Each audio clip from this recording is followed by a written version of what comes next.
बिहार में बवाल शांत होने का नाम नहीं ले रहा है।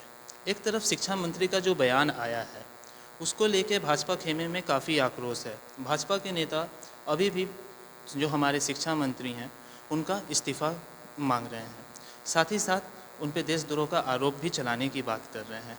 वहीं दूसरी ओर हमारे शिक्षा मंत्री की मौन जारी है, वो इस विषय में कुछ नहीं बोल रहे हैं। तो आज हम इस विषय में पटना यूनिवर्सिटी के एमजेएमसी के छात्र से उनके विचार जानने आए हैं। चलिए इस विषय में उनसे बात करते हैं। आपका क्या नाम हुआ? मेरा नाम सच्ची सिंह है। सचिन जी, जैसा आपने अभी के बयान में सुना है, जो हमारे शिक्षा मंत्री के द्वारा कहा गया है कि रामचरितमानस एक ऐसा ग्रंथ है जो कि पूरे देश में नफ़रत फैला रहा है, नफ़रत का बीज बो रहा है। तो आपके विचार से क्या ये बात सही है? क्या ऐसे व्यक्ति को जो एक संवैधानिक पद पर बैठा हुआ है उसे इस तरह के बयान देने चाहिए? मुझे नहीं लगता कि रामचरितमानस से कोई गलत नफ़रत फैलता है। ये गलत लगता है मुझे उनका बोला हुआ कि ये नफ़रत फैला रहा है। मतलब आपके विचार से ऐसे व्यक्ति को इस तरह का बयान नहीं देना चाहिए? हाँ, ऐसे व्यक्ति को नहीं देना चाहिए इस तरह का बयान। तो आपको क्या लगता है कि जो हमारी बिहार की शिक्षा नीति है वो आज के दौर में क्या सही है? क्या उसमें कुछ बदलाव की ज़रूरत है? बहुत बदलाव की ज़रूरत है, क्यों यहाँ पर जैसे यहाँ हम लोग एमजीएमसी की क्लास में हैं तो यहाँ पर हम लोग को प्रैक्टिकल करने के लिए भी कुछ नहीं है। और क्या स्कूल का जो हमारा स्तर है जिसको हम बेसिक नॉलेज सेंटर कहते हैं उसमें भी सुधार की ज़रूरत है अभी? हाँ, उसमें भी बहुत सुधार की ज़रूरत है। उसमें केवल एजुकेशन रिलेटेड है, कोई म्यूज़िक, डांस इस सब को सब्जेक्ट नहीं दिया गया है। और उसमें करियर बच्चा बनाना चाहेगा तो कैसे बना पाएगा, वो बड़े होने के बाद सोचने लगता है। और उसमें फील्ड में ना वर्क है।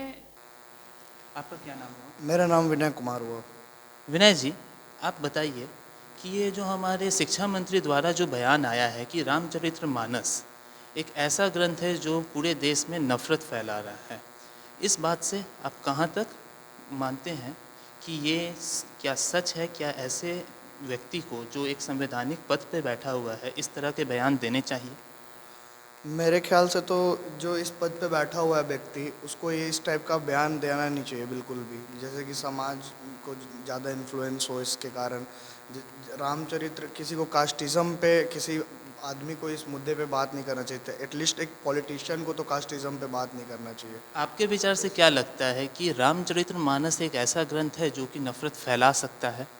नहीं, मेरे ख्याल से तो रामचरितमानस नहीं लगता है कि ये फैला सकता है नफ़रत, चाहे जो भी कुछ ऐसा ही। क्योंकि हम लोग का माना जाता है, शुरू से माना जाता है कि रामचरितमानस जो है हम लोग के लिए शुरू से मतलब कि मोटिवेशनल वो रहा है। घर वालों बचपन से हमने सुनाते आए हैं सबकी स्टोरियाँ। सो मैं बताना चाहूँगा कि यहाँ के जो एजुकेशन मिनिस्टर है वो इस मामले में बता रहे हैं तो वो गलत है इसके लिए। अच्छा, आपके विषय में विचार में एक मुझे बात बताइए कि क्या आपको लगता है कि बिहार की जो शिक्षा नीति है उसमें अभी भी कुछ सुधार की ज़रूरत है? बहुत सुधार की ज़रूरत है। अभी बिहार की शिक्षा नीति में बहुत सुधार की ज़रूरत है। आप हमारा ही एग्जांपल ले लो, हम एमजेएमसी में बैठे हुए हैं और हमारा पटना यूनिवर्सिटी में खुद का डिपार्टमेंट नहीं है। हमें खुद हिंदी के डिपार्टमेंट में बैठना पड़ रहा है। तो आप यहीं से देख लो, पटना यूनिवर्सिटी बिहार का सबसे पहला यूनिवर्सिटी, मतलब कि बेस्ट माना जाता है, बिहार का नंबर 1। और हमें ये चीज़ दिक्कतों का सामना करना पड़ रहा है। लास्ट टाइम हमारा एजुकेशन मिनिस्टर जब आए थे तो हमने सेंट्रल यूनिवर्सिटी के लिए अपील किया था कि पटना यूनिवर्सिटी को सेंट्रल यूनिवर्सिटी बना दिया जाए, लेकिन उस पर भी उन्होंने वर्क नहीं किया ना हमारा। तो एजुकेशनल सिस्टम तो ये बिहार का बहुत गड़बड़ चल रहा है, वो आपको ही पता है। लास्ट 2-3 साल से आप देख रहे हैं क्वेश्चंस लीक्स हो जा रहे हैं हर कंपटीशन एग्ज़ाम्स के, ये चाहे जो भी।